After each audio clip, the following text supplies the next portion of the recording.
Монгол улсад суугаа Европын холбооны төлөөлөгчийн газар болон урлагийн давлгаа төрийн бас байгууллага хамтран Европын кино наадам 2026-г зохион байгуулна.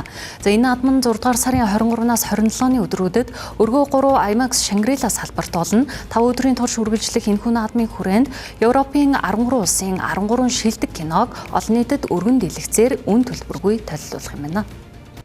Тус наадмаар дэлхийд дахинаа тулгарч байгаа асуудлуудыг кино урлагаар дамжуулан үзэгчдэд хүргэх зорилготой.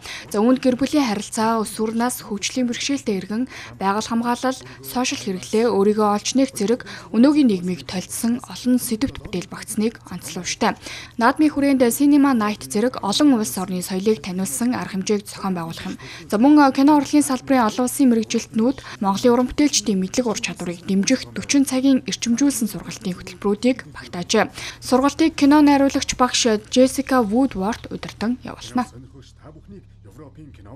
За Европын кино болохоор зэрэг ер нь бусад улс орнуудын киноноос тэр тусмаа Холливуудын киноноос ч юм уу арай өөр онцлогтой зүйлүүд байдаг л та. Илүү их бид нарыг ингэж бодогдуулдаг, тийм ээ, үзсэн хүмүүсээс ингэж өөртөө нэг асуулт тавих ийм орон зайг олгодог. Тэгээд ер нь бол бид нар хвчлэн ийм өдөр тутмын энгийн амьдралд байгаа зүйлсийг анзаарахгүй өнгөрцөн байдаг.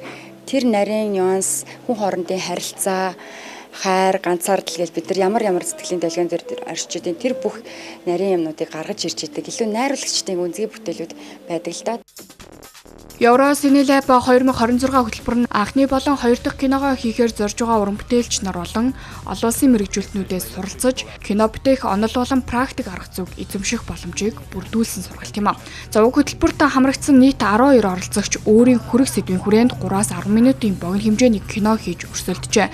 За тэгвэл энэ уралдааны хариуг 27-нд олон нийтэд толилуулан хамгийн шилдэг гурван бүтээлийг шалгаруулах юм байна.